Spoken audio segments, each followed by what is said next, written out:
Here. Steve? Here. Solid. Here. Thank you. Would you all please join me in the pledge? I pledge allegiance to the flag of the United States of America and to the republic for which it stands, one nation, under God, indivisible, with liberty and justice for all.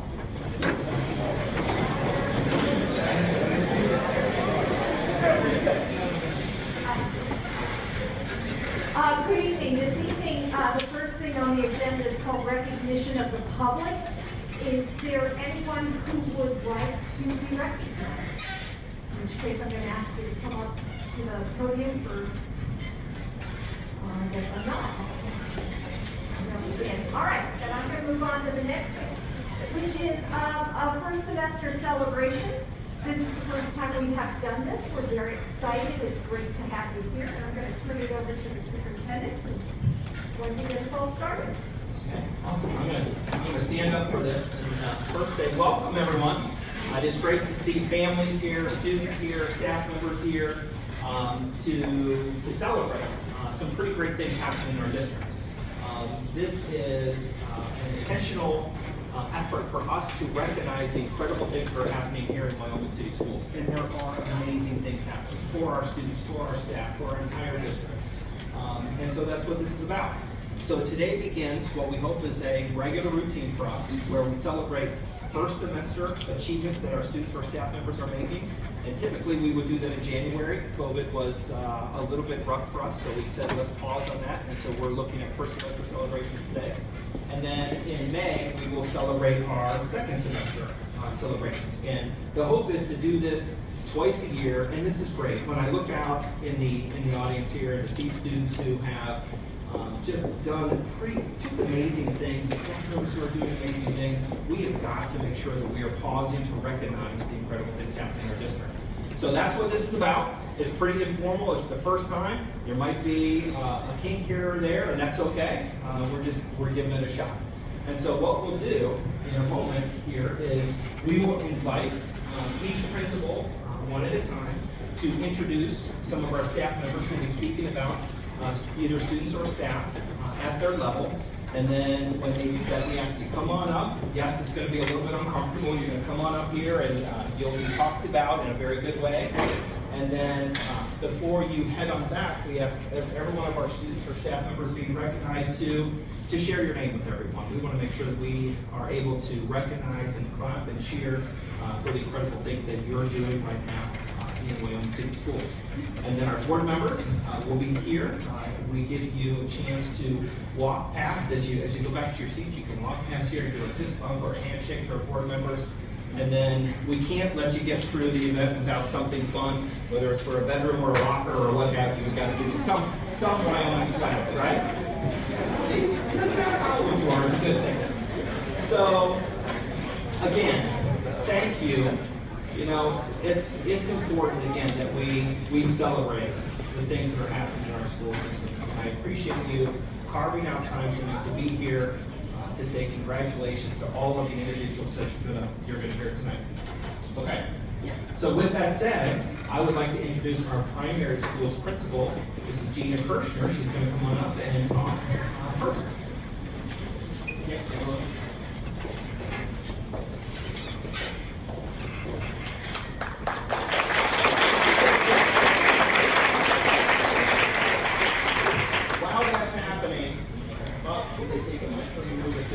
While that's happening, I got to get a picture of the crew because I'll forget before the night is over. All right, 1, 2, ready, go. Thank you.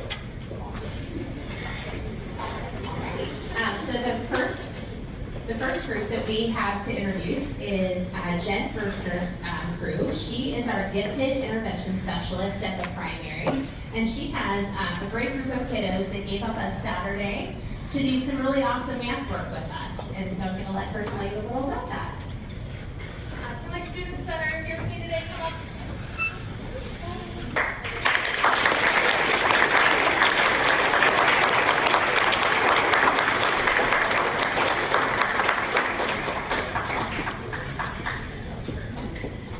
Okay, two of the goals of the primary reach program are to problem solve in both math and in life, and be comfortable taking academic risks. On an early Saturday morning back in November, 36 of the 42 primary reach students came together to compete in the Perennial Math competition. Perennial Math holds competitions all across the country, and our Wyoming students have been extremely successful in years past. In fact, as I'm looking out on some of the older kids, I see some past winners. The students that you see here today prove that they can do hard things and place first in either the individual or group competition, and in some cases both. At this time, I would like my students to proudly introduce themselves. Hi, I'm Laura with Corbin, and I go to school, and I am 9 years old. Hi, my name is Lily Sievers. I go to Hilltop Elementary, and I'm in 4th grade. Hi, I'm Xander Gordy. I go to 4th grade in Vermont. Hello, I am Sam Collins, and I am in 4th grade, and I go to Hello, I am Cole Burker. I go to 4th grade at Vermont Elementary School. Hi, I'm Mabel Wilson. I'm a 3rd grader at Hilltop. Hi, I'm Megan Stewart, and I'm a 3rd grader at Vermont. Hi, I'm Julia Erickson, and I'm a 3rd grader at Elm.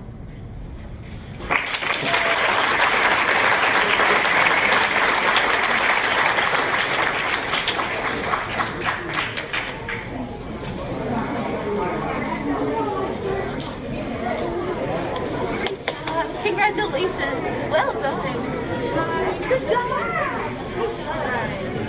Well done. Good job, man. Good job. Good work. Congratulations. Good job.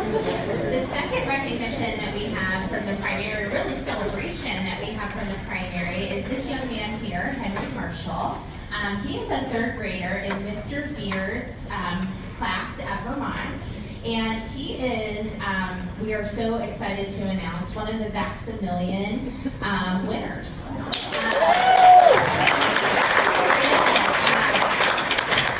And the thing that's truly special about this situation with Henry is that he was won this $10,000 scholarship as part of Ohio's Vax to School campaign. And when I asked Mr. Beard what he thought about that, this is what he said. He said that he was absolutely thrilled because Henry is one of the students that he's had that will make the most of every penny of that money because he is such a hard worker and such a serious student. So we were really, really excited. Henry's mom, Ann, also had just a little bit to say about how excited she was that we could get Henry vaccinated so that he could be safe at school. And then really the scholarship is just the icing on the cake. So, Henry, how do you feel about all this? Are you excited? Are you happy? He won it the day he broke his arm. So, Oh. first day ever. So that's quite a big celebration. So yay, Henry!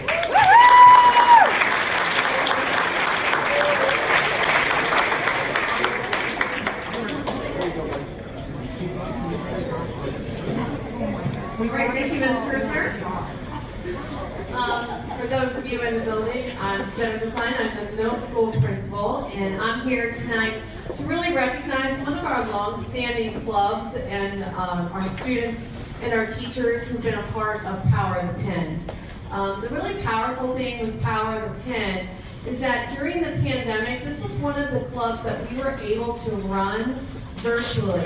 Our 2 teacher leaders took that club, took their passion for writing, and really continued to provide this opportunity for students and to develop their passion for writing. So first off, I want to publicly thank Jen Save and Beth Turner for doing that.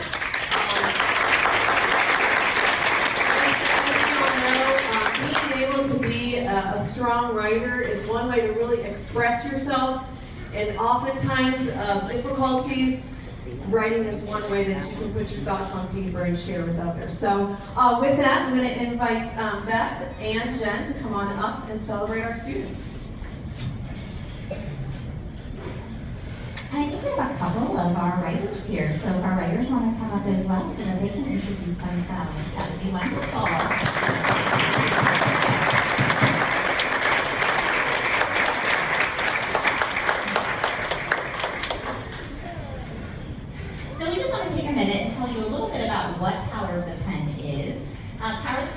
statewide competitive creative writing program only for 7th and 8th graders and only in the state of Ohio. So we're really lucky to have this program available to us.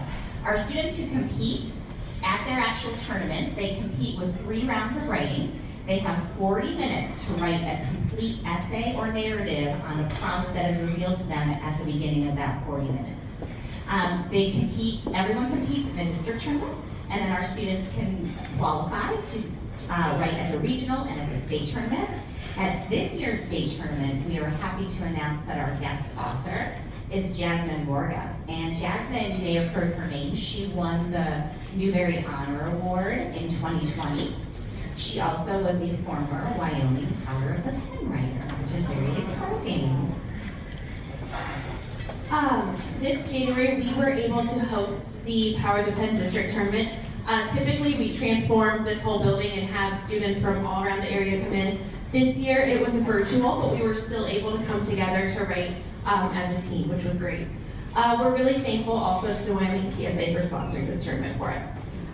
Even though the tournament was virtual, we had a lot of success. Both the 7th and 8th grade teams placed first at the tournament. 6 writers earned individual awards and 11 writers qualified for the regional tournament, which takes place this Saturday. We're really proud of all of our writers for their dedication, their creativity, and their support of one another. Do you guys want to introduce yourselves? I mean, will you? And I'm in 8th grade. I'm Sophie Andres, and I'm also in 8th grade. I'm in school and I'm in 7th grade. I'm Rory Zoe and I'm also in 7th grade. I'm Rosie Galvin and I'm also in 7th grade.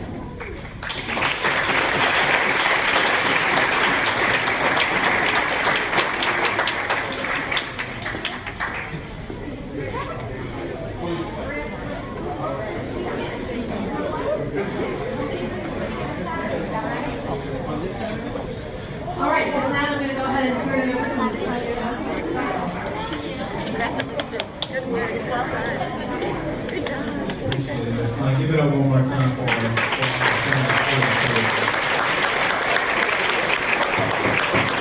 And you gotta give it up one more time for our primary students. And you guys messed up and gave me a microphone, so I'm gonna stay up here for a very long time with a super long window. Lying, because I know that they are. All right. This teacher I'm going to call up next, so she's here, is Miss Molly Williams. Molly, if you're in the house, would you please come up?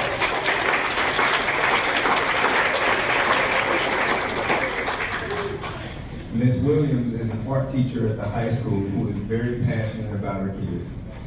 It's easy to say that when you come into a new building, you don't know who does what. She stands out by far as one of the most caring teachers that I've ever been able to work with. Back in November, she received the Outstanding Art Teacher Award for Ohio Southwest Region, and we're extremely proud of her. Please give it up.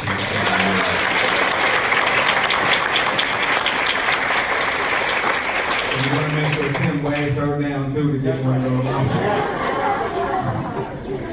those. Then I asked for Ms. Laura Coomer to come up next.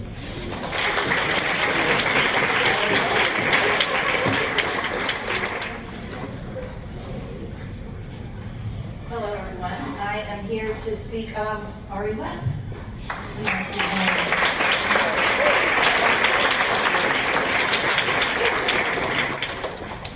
So I'm sure some of you, or all of you, have heard at some point or visited the website and seen the many accomplishments of this phenomenal cello player. So I could list a list of all the awards he's received, the performances he's done, but that's on the website and you can visit it. What I want to let you know is that there are a few opportunities coming up to hear this phenomenal cello player. Coming up on April 12th, what am I saying that? April 12th is the Overture, March 12th is the Overture Awards. That's the largest arts award competition in this region, and Ari this year is a finalist in instrumental music. So he has already received $1,000 as a finalist. If he wins this award on the 12th, he also receives $3,000 for that, and bravo. On April 24th, he's going to be performing as a soloist with the Cincinnati Symphony Youth Orchestra. That's a Sunday evening, 7 p.m. concert at Music Hall. He'll be playing the first movement of the Elgar Cello Concerto. First movement of the Dvorak Cello Concerto. Sorry, I was just listening to Elgar earlier today. Oh no, I know what it was. Elgar's being performed this weekend by another cello. My apologies. It is the first movement of the Dvorak Cello Concerto. And then in-house, the Wyoming School Music Association is hosting what will now be the Spring Music Fest. That's going to take place Friday, March 25th, and Ari will be performing in the classical music room. Now I want to take a moment and talk about really why I think he's here. And that is, there are excellent musicians throughout Wyoming, whether they're in band, orchestra, choir, playing piano, playing guitar, people we don't know. But every once in a while, you come upon a musician who is remarkable, who, when they play, it goes right to your heart and right to your soul. You know what they're trying to say, and they know what you're trying to hear. It's like magic. It's the only way I can describe it. And that's what happens when Ari plays. I wish I could tell you I'd be able to experience it every day, but I don't. Every now and then I get to hear him as a soloist, or even just on a little snippet. But I wanted to share with you a magical or a wonderful moment that happened in our classroom. You know, at the high school we suffered a very horrific loss recently, and we lost Bo Thomas. We had his funeral. I was just feeling the heaviness of the room as the musicians came in, and I went to Ari and I said, do you think you could play something for us? Was not prepared, and he obviously could have said no, but he said yes. And we sat and listened to him play a part of a Bach unaccompanied suite from the 6th suite. I'm finally getting something right. And to be able to express the loss that others are feeling through your music is a gift. And to be willing to share that with others is a gift. Someday, we're going to be saying, I'm so glad that Ari Webb put Cincinnati on his tour schedule. And you're going to have to pay a lot of money to see him. Right now, he's here with us. And if you get a chance, please make sure to hear this phenomenal cellist. I want to say one more thing about him. I know I'm taking a while. But when you're at this level, it would be easy to say, I'm better than you, I don't have to play in the orchestra, why aren't you as good as I am?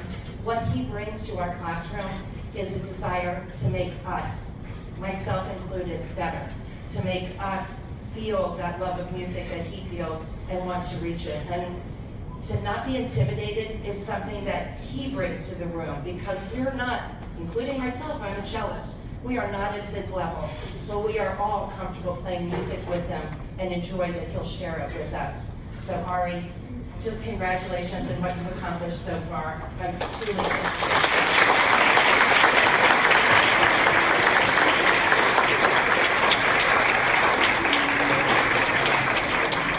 I think we can do a lot better than that. Clap it up more.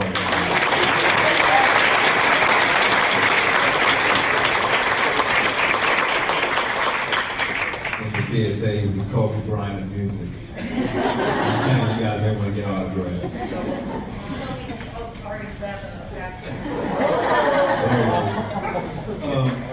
Miss Manor is not able to be here at this time, but if I could have all the members of Model UN come up, please.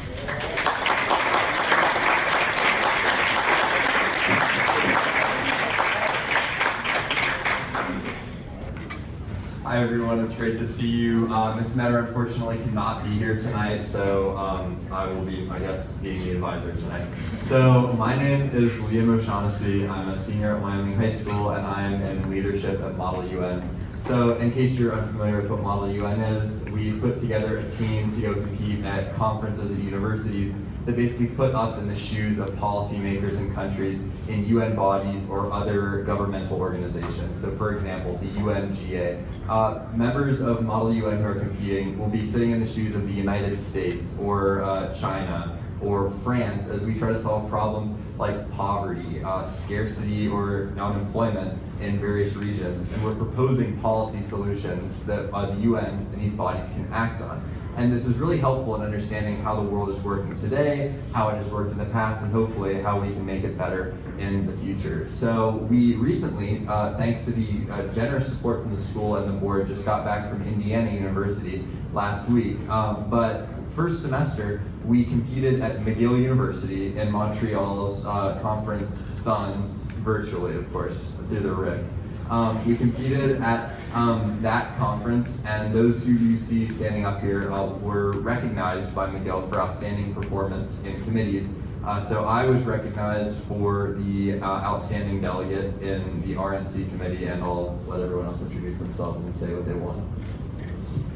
Katie Callahan also could not be here tonight. She is in 10th grade, and she was Brazil, I believe, in a committee. I'm Avi Rosenberg, and I got honorable delegate in the 2008 Financial Crisis Committee, and I'm in 10th grade. My name is Arsantia. I'm a junior at the high school. I got the best delegateship in the ACN committee. I'm Zach Sparrow. I was part of the dissect committee. I'm in the 12th grade, and I was also an honorable mention. My name is Zach Good. I'm a senior, and I won the award for advocacy.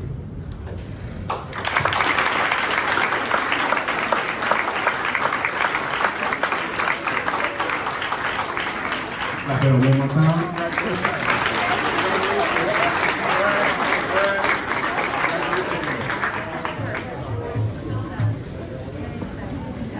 Calling up Mr. Jeff King.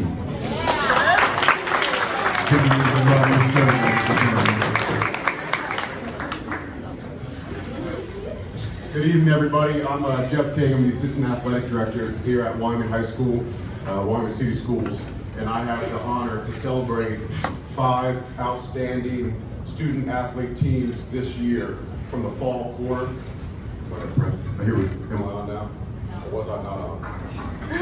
Can you guys hear me? Okay, all right. First, I want to thank everyone in this room because a community of 2.6 square miles put together, it's very hard pressed to see a school that has a boys golf team compete state, a football team and volleyball team go as far as they did in the playoffs, and both a boys and girls soccer team both play in the state championship. That takes a great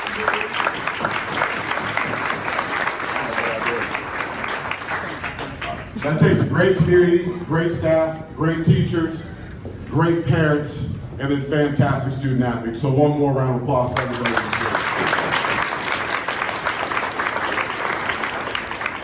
Unfortunately, Coach Adam Jones was unable to make it tonight, but I would like to at this time call up the state champion boys soccer team.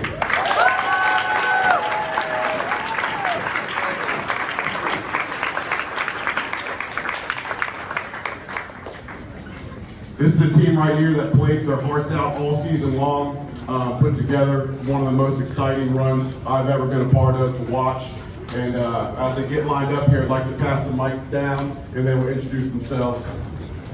We'll start with Gus. Come on, I'm Gus Peacock. I'm a junior.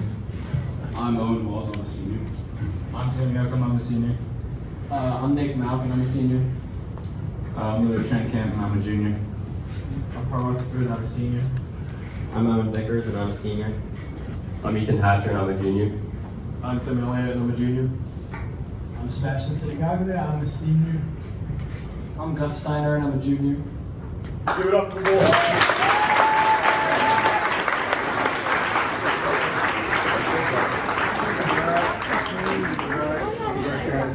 Congratulations, fellas. Next, I would like to call up first-year head coach and state runner-up girls soccer team.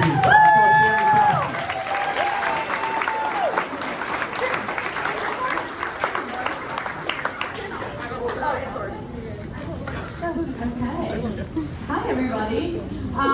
Yeah, we had a super memorable season. I say we couldn't have asked for a better first year, but we all know we have a little bit better. But we didn't know what to expect. This is my assistant coach, Tori Abbott. We didn't know what to expect coming in, and we got more than we could ever ask for in this group of girls. They are amazing people, great athletes, great students. Just a little snapshot of what our fall looked like. Not only did they play on the varsity soccer team, we had 2 cheerleaders, 2 cross-country runners, 2 band members, and a color guard member, all during the fall season. So that doesn't even count all of the clubs they're involved in. So these kids are incredibly well-rounded, and they made our days better every single day. And we can't say enough thanks to you guys. I wanted to capture so many moments in my brain as we went through our state championship run, and I think, I get chills thinking about it, is when we drove before we went off to the state championship, when they're waving out the window and seeing teachers and classmates at the high school, and then when we went to the middle school and they're seeing their old teachers and they're seeing their siblings and friends, and that's what Wyoming is, and that was such a beautiful moment. They're like, oh, look at, they were so excited. And then I think the primary school sent us a stack of drawings of the state, what soccer, the state championship meant to them, and we showed it at our banquet in December. And so a huge thank you to you guys, the board, Jeff King, J.M. Wilking, Mr. Weber. We couldn't have done it without you guys. And I'm just incredibly thankful for this first year. Don't know how I'm going to follow it, but stay tuned. It can only go up. So I'm going to let them introduce themselves. They're awesome, beautiful people that I'm just so thankful for. This is Tori Abbott. She's not going to say. I'm Sophie Crockett, I'm a senior. I'm Vanessa Rosier, I'm a senior. I'm Alexis Taylor, I'm a senior. I'm Ava Yunker, and I'm a junior. I'm Mia Adkins, and I'm a sophomore. I'm Allison Alpanoff, and I'm a senior. I'm Peyton Kyle, and I'm a junior. I'm Allie Mock, and I'm a sophomore. I'm Sophia Donardo, I'm a freshman. I'm Sophia Wilhelm, I'm a sophomore. I'm Linda Dennis, I'm a junior. I'm Jillian Seiler, I'm a sophomore. I'm Ada Earhart, I'm a junior. I'm Clarissa Bolton, I'm a freshman.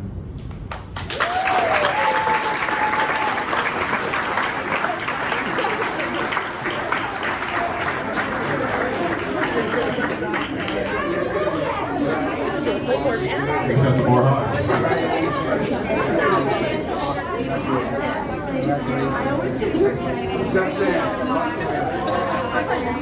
Yes. Congratulations, girls.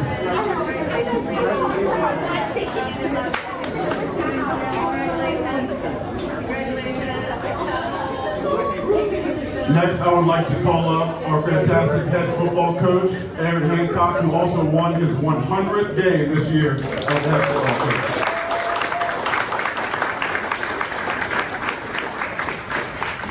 Thank you. I'd just like to thank the community. Not only am I a coach and teacher here in the district, my family, I raised my family here in this great school district and great city. Amazing community support. Been here, I'm in my 22nd year here in Wyoming, and just finished my 10th year as a head coach, and I couldn't be more proud to be the head football coach here at Wyoming High School. There's a special individual I'd like to recognize, CJ Hester. CJ, come on up.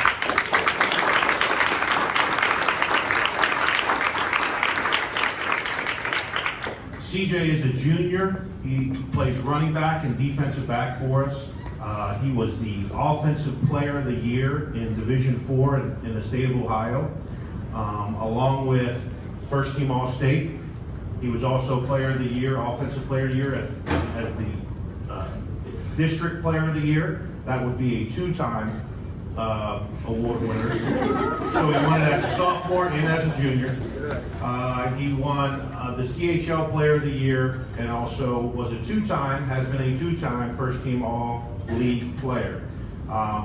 He is a two-way player, does a tremendous job on the football field, but he's also will be a 2-year captain for us. He was a captain this year as a junior, will be a captain next year as a senior. He's a great example of how to do it the right way. He is very humble, he's very hardworking, and I couldn't think of a better person to represent our program and our team on a daily basis. I'd just like to recognize CJ Hester. Thank you very much.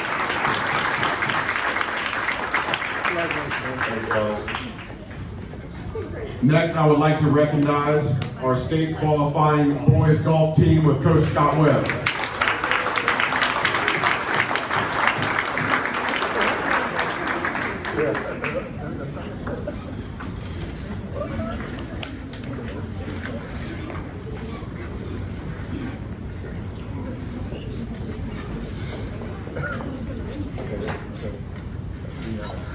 Hey, my name is Scott Webb. I am the golf coach. And first of all, before I talk about my team, I think I'd like to hear Ari play some cello. So, there,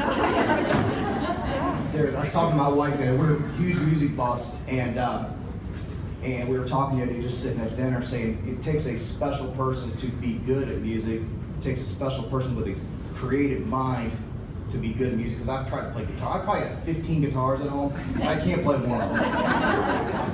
But to be good at something as good as what he sounds like he is, I've not heard him, but I mean, that is fantastic. I can't imagine. To have somebody that's that level at our district, congratulations. I'd love to.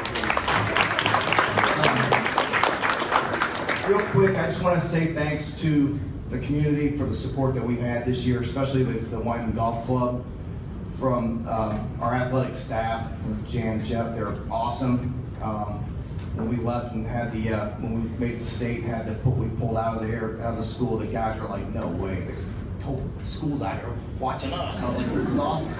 We got food from the principal. You can't beat food. So, anyways, we had a great year. We started off the season. I think we were 4th in our first tournament out in our league, which is, I thought we were going to have a great year. And I was, when you come in 4th in the first event, you're like, man, step back here, what's going on here? And then we end up finishing 4th in the whole state of Ohio. So, we finished 5th by 1 shot. But anyways, we could have gotten away. It's all film.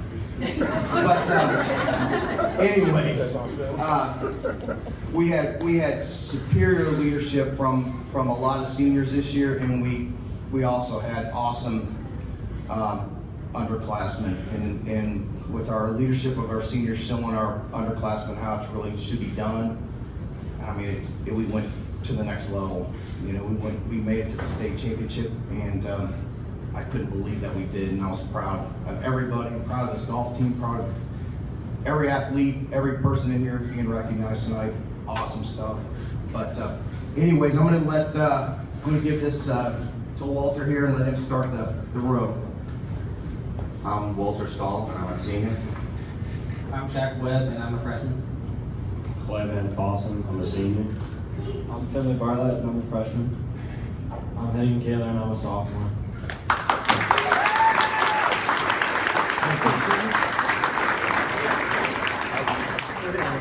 Congrats, gentlemen. Congrats, guys.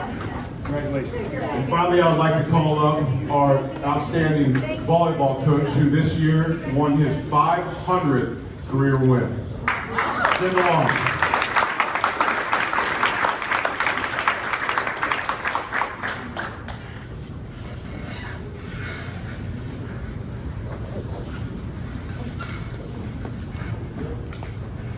Thank you. 500 just means I've been coaching for a long time. I want to thank the administration, the school, the community, and everything first before I get into what we're talking about for volleyball. We had another great year. We won our 12th consecutive CHL title.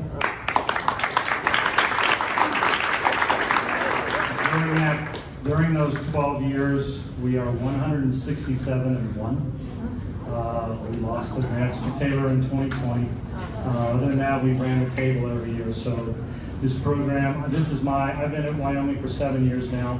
And so coach before me had gotten started. I've been fortunate enough to be blessed with great athletes, great leadership that we've been able to continue what was started 12 years ago.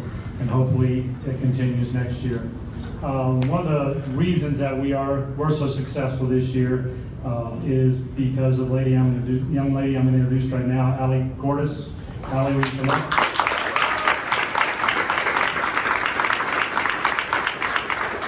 She's told me she doesn't want to speak, so. Allie is a junior this year, so thank goodness we get her back for one more year. This past season, she set the all-time school record for kills over a career. She's hanging out around 1,200, and she still has another year left. This year, she had 450 as a junior. Last year, as a sophomore, she had 453 kills, which was a school record, and she missed breaking that this year by 3 kills.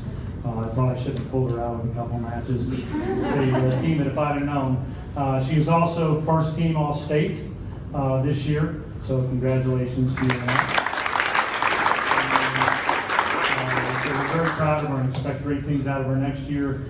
She will be one of our captains next year, and expect great leadership. And thank you all for having us.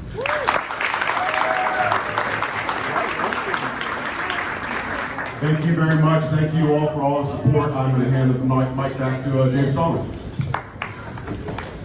Can I please have Yvette, Addo, and Maggie Simmons come up front?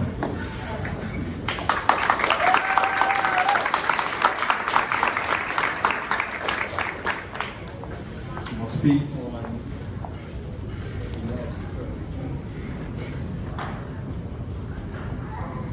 Maggie is thoughtful, interacts with literature, asks questions, strives for greatness.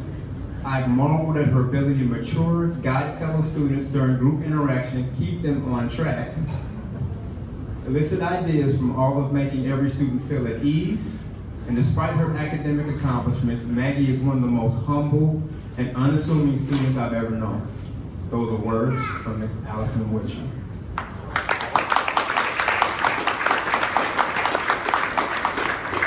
Maggie is receiving the Coca-Cola Scholarship. She's a semi-finalist for that award.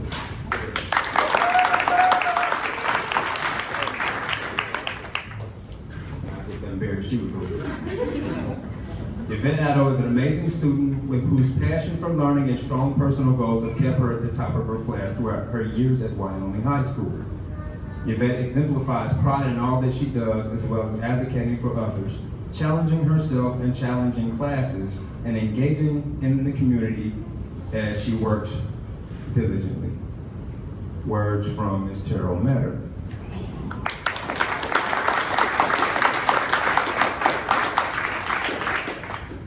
Yvette is receiving the Questbridge Scholarship recipient. Maybe you guys want to talk? Peer pressure? Clap it up for him.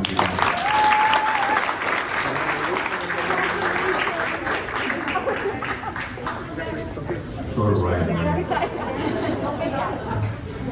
Appreciate everybody. Thank you.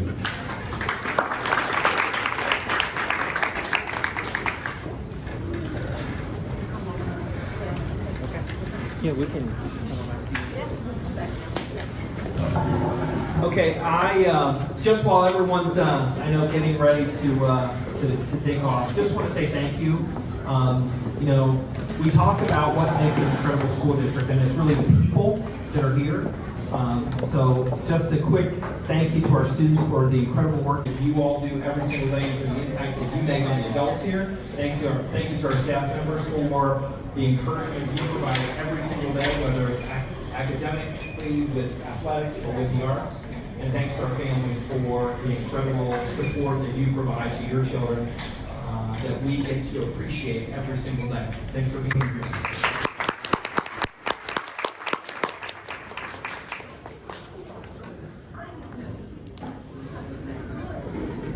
All right, we will pick up with our meeting here.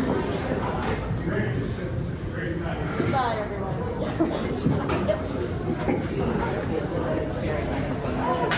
We might not even need them. I might be borrowing. Yeah, I think it's just us. All right, thank you to all who came in this evening. That was great. Wow, that was terrific. We're going to move on to board committee reports. The Citizens Advisory Committee.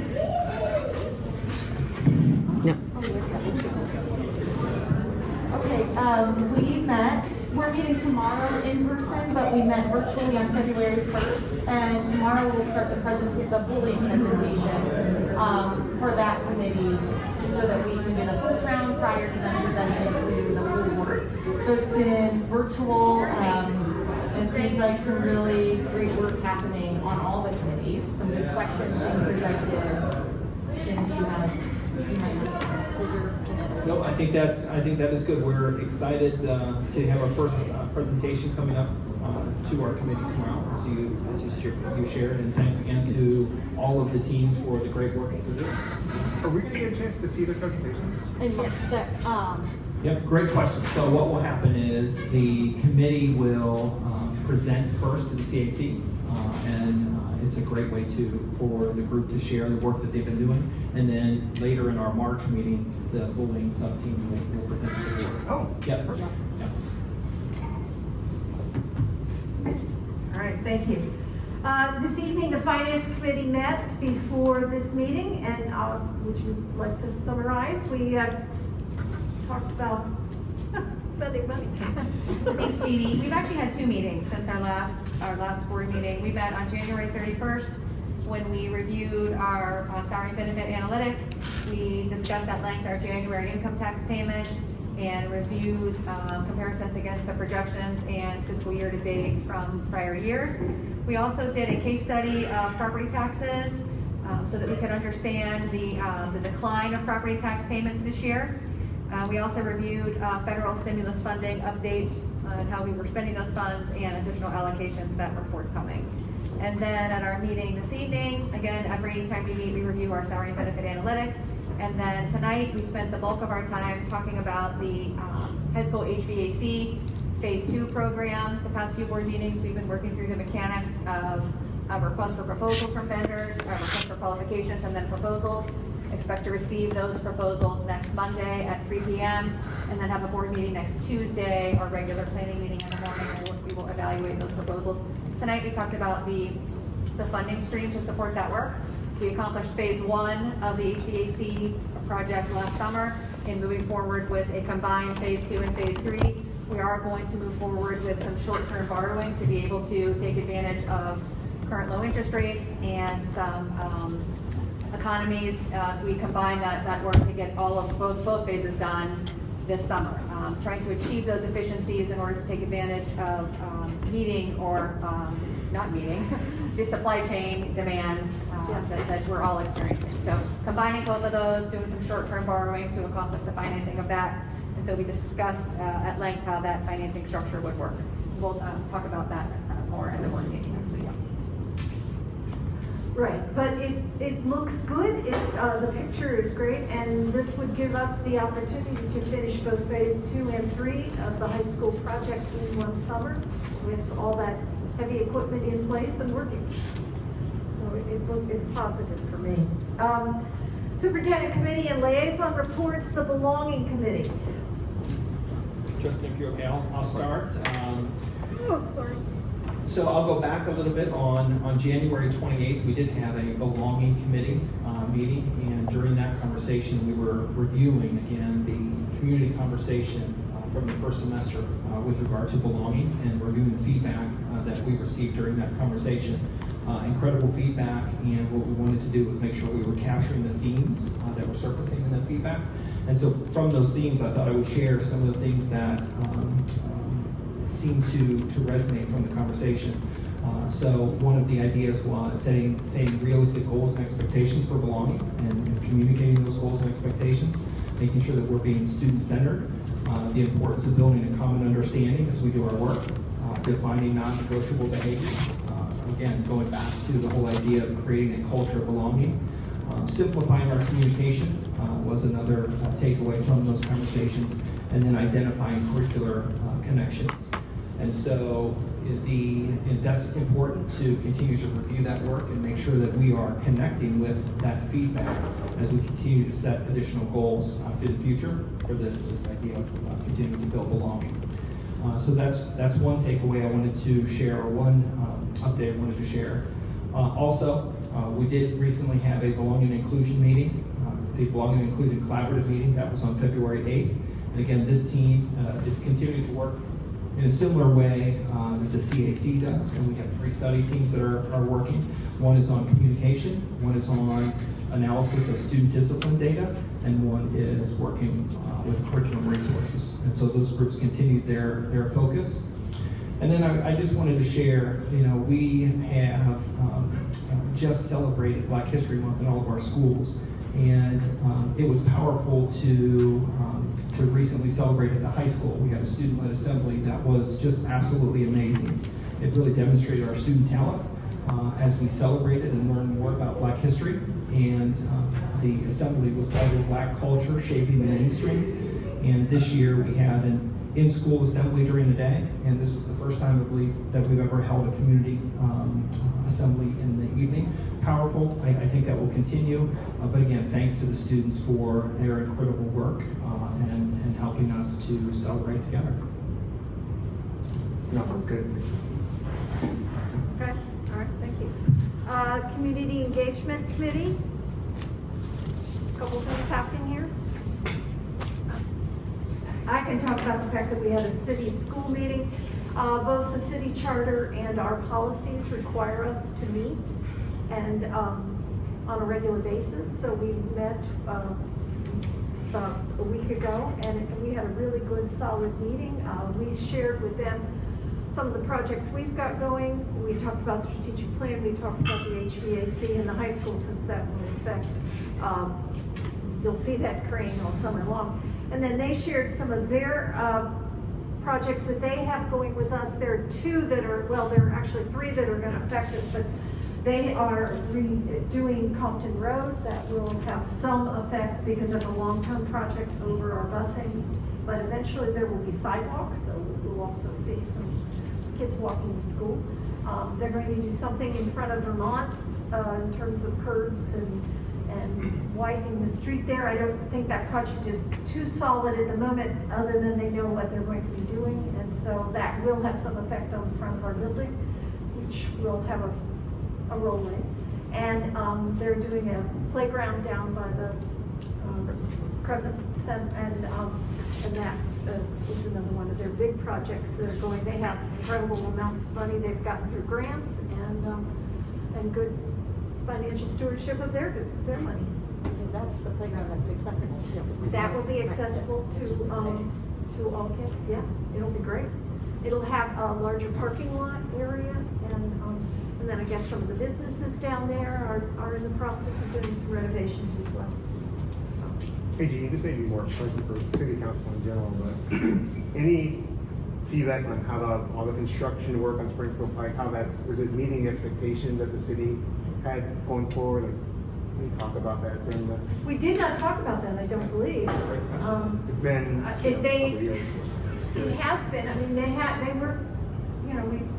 Rhonda can tell you bus stories, but we've got. None of them are good. I'm just curious. My guess is, we didn't talk about this. This is just my guess, is that with so many people not yet back in the office, I don't know that we've seen what could be a potential problem. Yeah. But that I'm not sure of.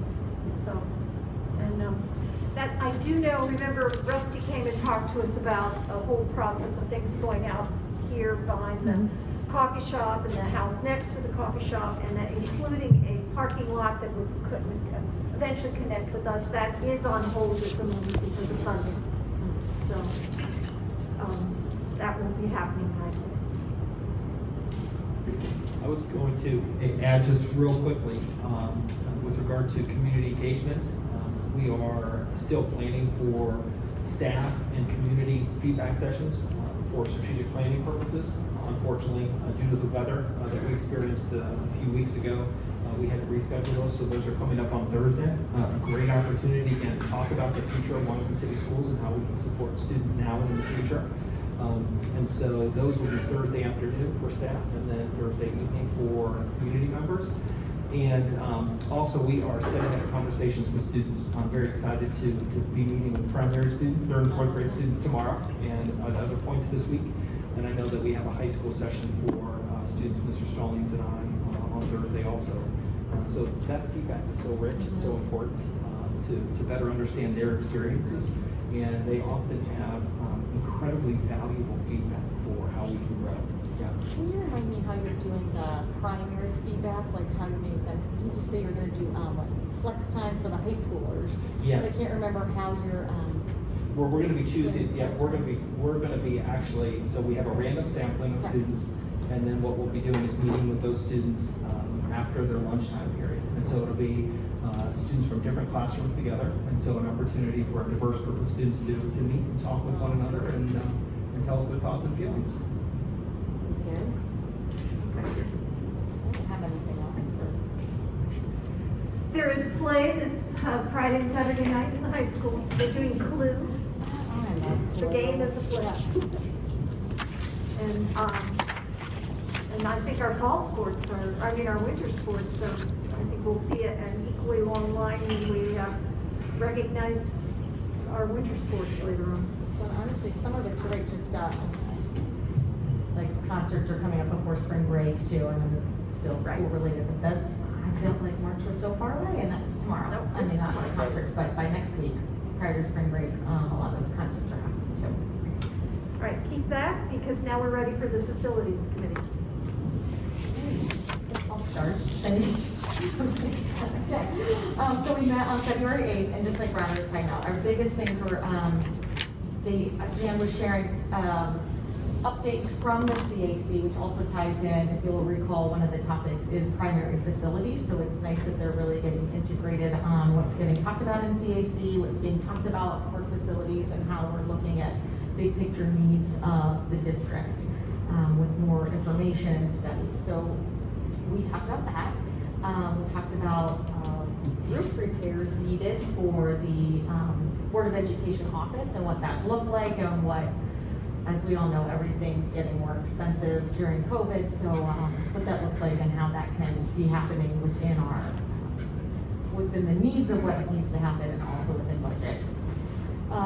And the biggest part was what Rhonda was talking about, why we've all met with the HVAC and how to streamline everything that needs to happen into 2 different phases. And I mean, you guys created it was a great plan to really look at and talk about, and I could maybe save some money. And every time I'm fascinated, even though we know everything's very expensive, to really break down the cost of all the needs for the district and what that looks like for something not as exciting as HVAC. Or when we're sitting in rooms like this when you're either freezing or hot, it's really helpful to talk about the efficiency of such systems.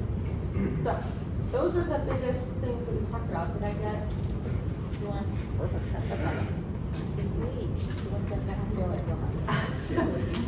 Planning and goal setting has not met as a formal group, but this is that time of year when Tim is organizing the goals for next year. So if you want to talk about that, other than and it connects also with the strategic planning. And so right now, really, the big focus is on how do we make a plan for the future of Wyoming City Schools and give feedback and work with that feedback to create a long-term plan. But Jean, like you said, we're also having conversations with our administrators and with our teaching teams to really identify the critical work that's happening now that needs to continue.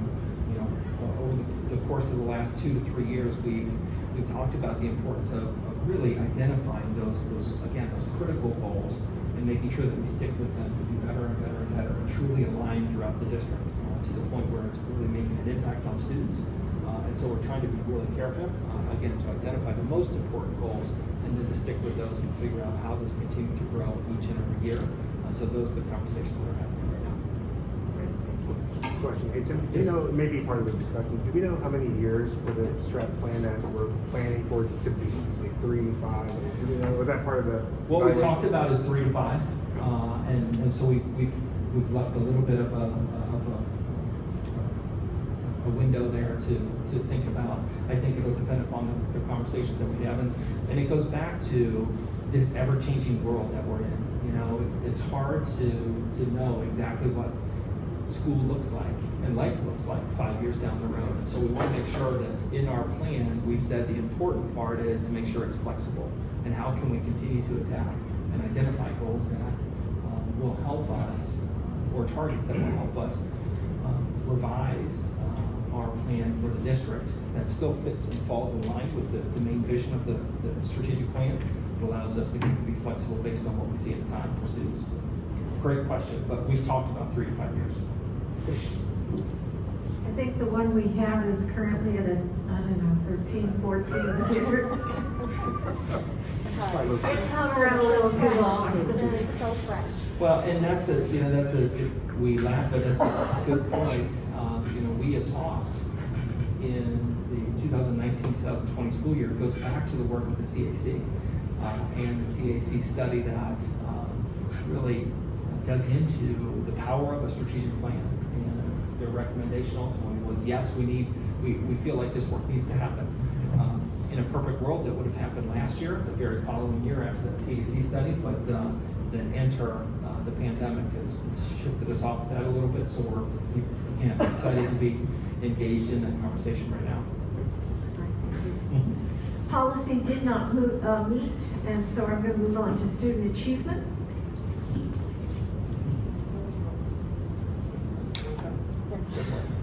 I'll start, because I know you'll fill in. Just from my perspective, okay, board perspective, we met on February 11th, and we have had this discussion. I've been on the board 4 years, and I know when we started, we're always just looking at what does it look like, and our conversation these past few years have been really on growth, and you all have been very helpful, like what does that mean, what does that look like for all students.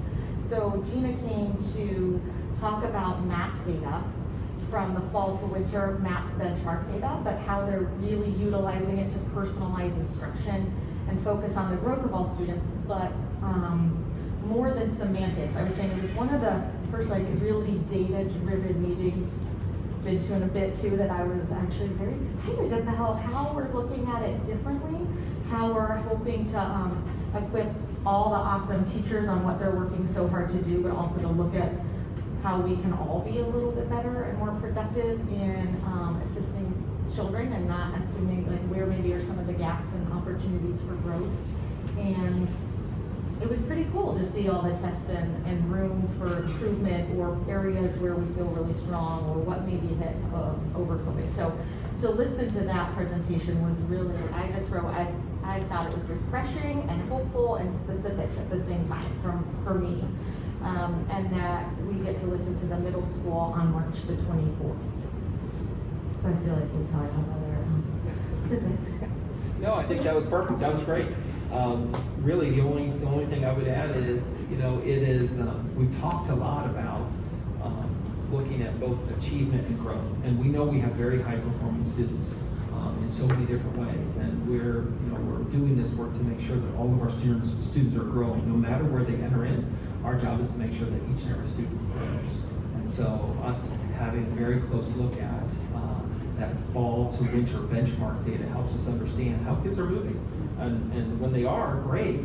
How do we capture the things that are happening that are helping them to grow? And when they're not, let's talk about what some of those factors might be. So great conversations, all centered around teaching and learning, and how to help our students achieve at their very best level that they possibly can and grow. So yeah, excited to be starting those and continuing great conversations. Yeah. I just want to say how complimentary Gina was to all the teachers. I'm like, there's 40 years, so hello to you, but that it can be difficult work to be able to look at yourself and where it is that any of us as professionals, or what you get used to doing well, might not be satisfying what needs to happen for the students you have that year. So she was saying how well all the teachers were doing it, really, the critical work that you all are doing at looking at it, and where we're great and where we can all be looking for improvement. So good. I'm looking forward to the middle school next year.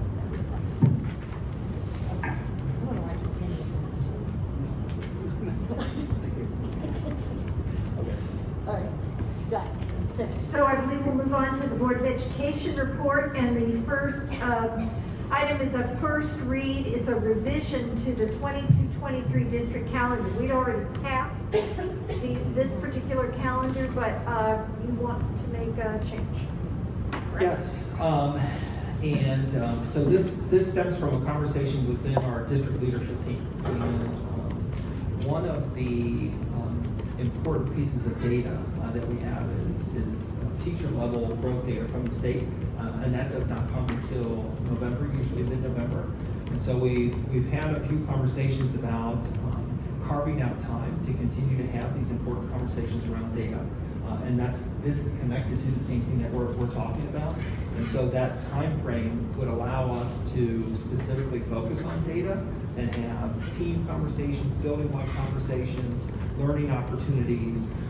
And as we become so aligned in our work, the need for time is really important when it comes to the surface. And so we've identified a date on the calendar of November 28th. That is the Monday, I believe that's the correct date, that's the Monday after the Thanksgiving holiday. Right. And what we try to do is find a date that's after the point at which this data comes to us, but then also something that is the least impactful for families. And so we thought this might be an opportunity for families, but open up another opportunity for us to dig deeper in understanding student data and what it means for us. Recommend in-service day or? Yes, PD day? yes, for staff, it would be a professional development day, so all of our staff would report, and we have said that would be specific to looking at student data, and again, helping us to understand student strengths, opportunities for growth, and how to modify our instruction at that point in time. But it would extend Thanksgiving. to Thanksgiving. I just want to say too, being on that committee, just listening to you all work and trying to break it down, I mean, understanding, obviously, I know that we know that how much they'll look at how much a date might work, but you all worked on that for months, I feel like, and then everybody talked about which day is probably the best day for it to land, how will it impact students maybe the least, and teachers least, but also have the data that you need, so from listening to you all, to hear it land on that day, felt like, right, how much you work through and not just pick a random day on the calendar for that to happen. So it's gonna be, the break now is Wednesday, Thursday, Friday, Saturday, Sunday, Monday? Yes. So that, yeah, so Oh, the very nice. vision is that extra day. And if only I could convince you to let the Zollers have their Christmas back in December. I'd like Jeannie, this that calendar. changes every calendar year for lots of I know, but I hope this is the only year when That it's was a this bad. challenging- Literally, I've lost my Christmas. That was a challenging calendar year for sure. I know, this is gonna be a tough one. Our family's already Every 7 years, lamenting. that was a tough one, yes. Okay, the next would be the 2022-2023 Ohio High School Athletic Association membership that, I assume you all read that form. I didn't realize the dues were they're not very much, they're a nominal amount by sport. Somehow, It's very reasonable. yeah, not a problem at all. And then after that is the 2021-2022 first read of job descriptions. That's right. A little bit different year, actually. Yeah, 20, it's actually the 20, it's this year. Yeah, it should say, Say 20. 22-23. Yes. Yeah, okay. Because they're for the upcoming one. So as Tim mentioned, just like with strategic planning, curriculum, and facilities and everything else, jobs change over the course of time.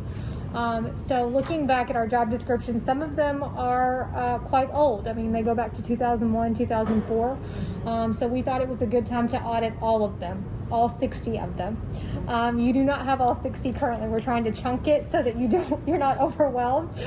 So I think the ones that you have now are the administrators and the administrative assistants, at least at the building level, to look at those. And we tried to put the administrative assistants in there as well, so that as we look to fill positions for the fall, we have those up and ready when we do postings.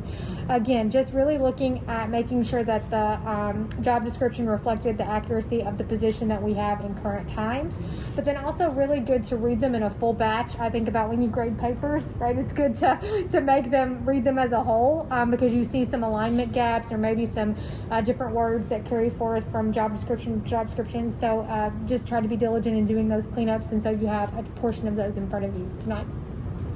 So I did see those. So those are just some of my questions that, sometimes we'll read policy when you're on policy committee, there's highlights of what was changed. And I know just scanning it, it was hard for me to tell if anything had been yet updated or to be asked of me, like in not knowing them all. So I scanned them.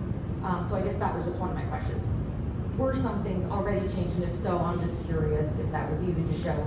So we did not track changes, and the reason for that is some underwent really complete overhauls. Some were mere verb changes. Some were more making sure tenses of verbs matched. Yes. We did not track those changes, but we do have the old ones on file in case we ever wanted to compare those, so that we have a history. And as we approve job descriptions, we will make sure to share those with the impacted roles or the impacted individuals so that they can see their updated version. And that's, I was kind of going to ask you a question along the same line. I was just going to ask, and you'll see for teachers as well, but what are the biggest changes in the job descriptions from a school perspective or a need as roles change? I think technology. In some of the job descriptions, you really saw a lack of instructional technology or understanding of technology. I also think in some of the, I'd say consistent language, about following board policies or professionalism or collaboration, diversity. Some of that was missing kind of threads through all. So making sure that those reflected the values that we're trying to embrace in our district. The other piece, I think, would just making sure that kind of blurb at the top, that general description, was very robust and could be taken out without all of those expectations to make sure it captured the true nature of the position. Because I think, job descriptions sometimes read like stereo manuals, right? Not everybody gets all the way through them. So making sure that those first part were really heavy on the focus of the particular role. So if somebody was looking at a position or going to apply for a position, that they could capture the essence of that right up front. I actually like that best of all. First of all, it was consistent. And second of all, it was it focused on a mission, focused on a vision. And then there was a lot of talk about, I think if I had to come up with one word that summarized all the ones I read, it was culture. There was a real movement, and I don't remember that in previous ones, but I have to admit I've not read the previous ones that much, other than the ones that I had to know about. But a feeling towards a culture. There was a recognition of equity and inclusiveness, but also I liked, there was something about professional learning environments in almost every single one, and establishing a good, strong rigor in academics. So I actually appreciated those opening paragraphs, and usually the next one as well. I do have some questions about specific ones, but I think it would be better if I just put them in an email to you all about what they were all about. And I guess my other question is, now that we have updated, or will have, this is a first read, will we now make that part? I know when you apply for a job, that kind of packet that goes out there is the specifics of the job, and then usually the job description's attached. But will we make a little bit more of that now that we have it up to date? And it would seem to me a new person sitting down with whoever their mentor ends up being, going over these specifics, would really get a good picture of what our expectations are. And those are the conversations that we're having right now, because we've talked about this is another tool for recruitment, right? And so ultimately you want the very best people to be excited about coming into your school community. And so this was one small step, but it's then the conversations, I think, Jeannie, that you're talking about, that we continue to share that message and to share that this is what we're all about. So just at the beginning stages of those kinds of conversations to carry this out with others, but yes, that's happening. Okay, that's helpful. And then I know you typically do that, but I guess can you just include us so that we're not giving you a variety of saying anything else? Like, sure, I'll send an email to all, of course. Absolutely. I go over my list. It's not that long. We can wait. But that's helpful, because that was really my main thing. But you're right, Jeannie. When I was reading it too, I was like, oh, not that I had read them as much before, but it was like with some of that language already in here, so that was interesting. But we've talked a lot about there are only sometimes one of you in different areas. So what does that look like, and with what fluidity would we have of changing or dividing different tasks or reassigning? I'm just curious if that's at a time where it's just always looking at that, or when it's time then you look at when that feels. And even with the job description, so obviously job descriptions for folks, for candidates who are coming in, but are you seeing big gaps of skills that people who are currently employed here have the new job descriptions? I wouldn't say gaps as far as our folks are necessarily missing those. I would say there were gaps in the job description capturing some of the expertise and abilities that our folks have. So for example, you don't have it in front of you this time, but you will. I'm going to take the counselor job description, right? The counselor job description didn't really encompass all of the testing that has kind of come over the years and all of the responsibilities that entails. And then we have a testing coordinator at the high school that we don't have at the other divisions. So capturing that in its own unique way into a job description was very important. But also, to Heather's point, you want to provide the flexibility that if that model were to ever change, that you don't always have to go back to that job description, but it has some of those kind of strong counseling pieces at its foundation.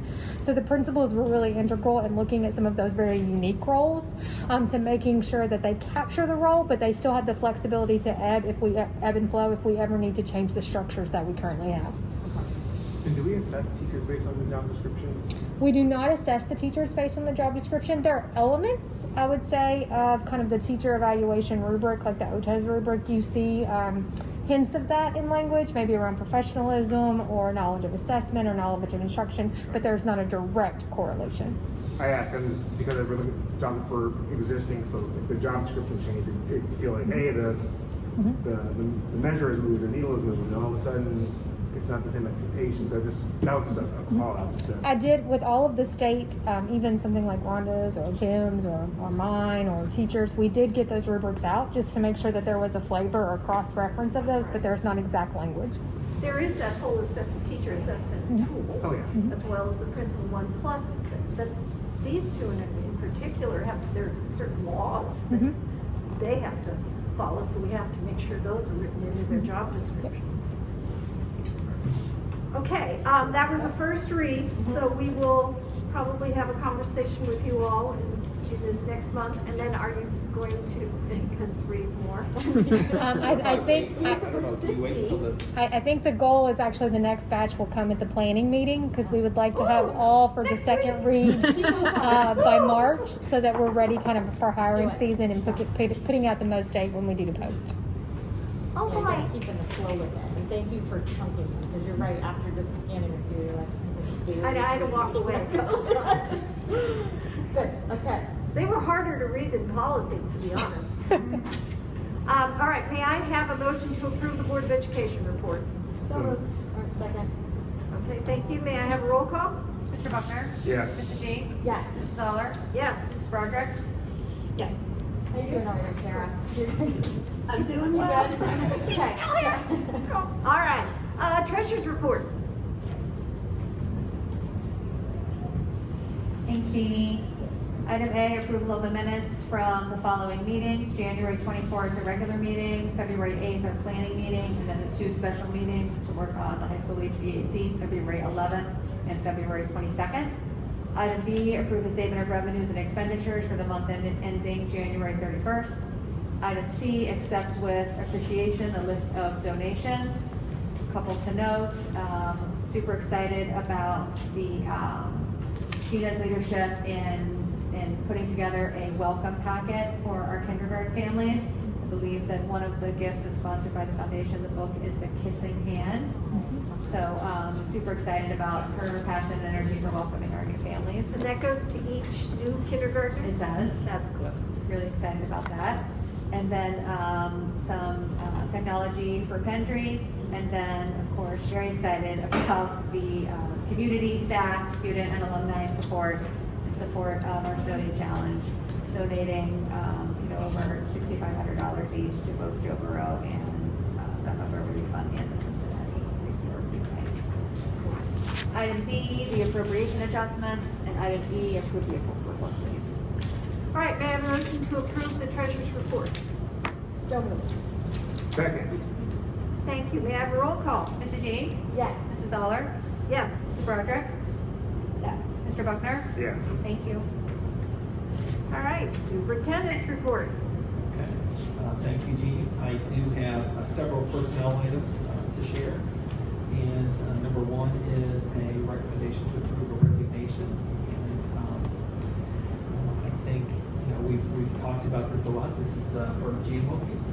And we are so excited about the opportunities that she will be able to explore Certainly saddened, but excited for her, and just a great realization of the impact that one person can have on students, staff, and the entire community. So congratulations to her. And then number 2 is a recommendation to approve a resignation for the purpose of retirement. And speaking of impact, this is for Diane Weber. We are so excited about the opportunities that she will have. You know, she leaves with 20+ years, more than 20 years of experience here in Wyoming, impacting staff, students, and again, families through the different types of work that she's done. So again, super excited for Diane. Number 3, recommendation to approve new personnel, and this is for reading specialists, and this will be at L. Number 4 is a recommendation to approve primary personnel changes, and this comes following a resignation of one of our staff members, administrative assistant, and so this is the impact to schedules with that change. Number 5 is a recommendation to approve unpaid leave for 3 individuals. Number 6, a recommendation to rescind a non-athletic supplemental contract, which you can see on the agenda. Number 7, a recommendation to approve additional hours, and this is for our auditorium manager to support the spring events that are happening in a very busy time frame. Number 8, recommendation to approve these athletic supplemental contracts that you see in the agenda. And number 9 is a recommendation to approve these winter athletic workers listed on the agenda. Number 10 is the approval for a new van driver when needed to support students. Number 11 is a recommendation to approve home instruction for these 2 staff members to support students who have that need. Number 12, recommendation to approve planning time for a first grade teacher who's filling in within a first grade role. And number 13, recommendation to approve 3rd grade reading camp, and this is for planning and instruction, another example of supporting students that have specific needs, and so we're excited to be able to offer support to those students through these staff members' expertise. Number 14 is a recommendation to approve new Raptor volunteer applications. These are applications that have come in recently. And I believe that is done formally every 3 years, but these are people who have come in the past few months. Yep. And if you remember, we have a policy that even though you've been approved by Raptor, we have to board approve volunteers every year. So that's a fairly new practice that we do. And to me, it's an exciting time that we're having volunteers come back into our schools, because we know the value of those people in supporting the instruction and all of the other functions that happen in school. So for them to be back in our buildings is a really exciting thing. Item B, this is a recommendation to approve summer programs, course, or camps. And so you can see here we have college application boot camp, and that's to support the college application process for students, which is a great benefit to our students. And then we have the high school marching band camp. And so these dates are from July 19th to the 21st. And I believe we'll have an overnight recommendation that comes at a future meeting for marching band camp. And item C is recommendation to approve this overnight field trip, and this is the high school model UN trip to the University of Michigan, scheduled again for April 7th through the 10th. Item D is recommendation to approve the contract between Hamilton County Developmental Disabilities. It's their service contract, and again, this is for specific support services for students.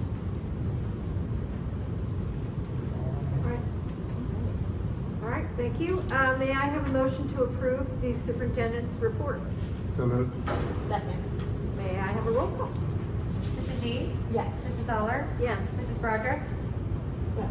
Mr. Buckner? Yes. All right, thank you. The superintendent has an update. Yes, and so just a few highlights. I can't not highlight the power of having our families here today and our students here today and our staff. We spoke about the power of people, and we have incredible people in Wyoming City Schools. And so it's nice to be able to celebrate the great things happening. I'm excited for that to grow every semester, and to know that we'll have this ongoing opportunity to showcase the incredible things happening. These things happen every day, and we have not captured all of them for sure. And so we just need to be, again, intentional and better to capture, to honor, to celebrate the great things that happen all over the place here in our school district. So very excited to begin that process. And the second thing I was just going to speak to, and it's connected to some of the other things that came up in the meeting, is the importance of professional development and the powerful work that our staff members are doing on these professional development days. We recently had a day on February 22nd, and if you think about the topics that we discussed, incredibly powerful to student success. We started off the day talking about student wellness and how we can support students in many different endeavors, and all connected to student wellness. We also spent a great deal of the day talking about data. Again, better understanding student strengths, opportunities for growth, and how we can do that from individual classrooms, from teams, and from buildings. Incredible conversations. And then our staff members had time to continue to build curricular maps. Part of our alignment work is building curricular maps, and that's just the beginning. So as we build curriculum maps, we use those maps to have conversations across grade levels and then between grade levels to make sure that it's a natural flow from one grade to the next. And the more we're aligned around that information and then use that for instructional planning purposes, the better we are. And so that's connected to our conversations around data, which is connected to our conversations around overall student wellness and health. Just excited to have those opportunities to talk. Powerful, powerful time. And so I think it's important to realize the power of those conversations as we think of adding another professional development day. No one takes that lightly, but again, the importance of that time together is really being realized. The more we're aligned, the more we see the importance of having that time to be able to work with one another. And that's my update. I had a question. Yes. How is the math machine going so far? Great question. So we are 2 weeks in now, for our high school, and I think it's gone well. I think it's been smooth. We've got staff members here. I see heads nodding.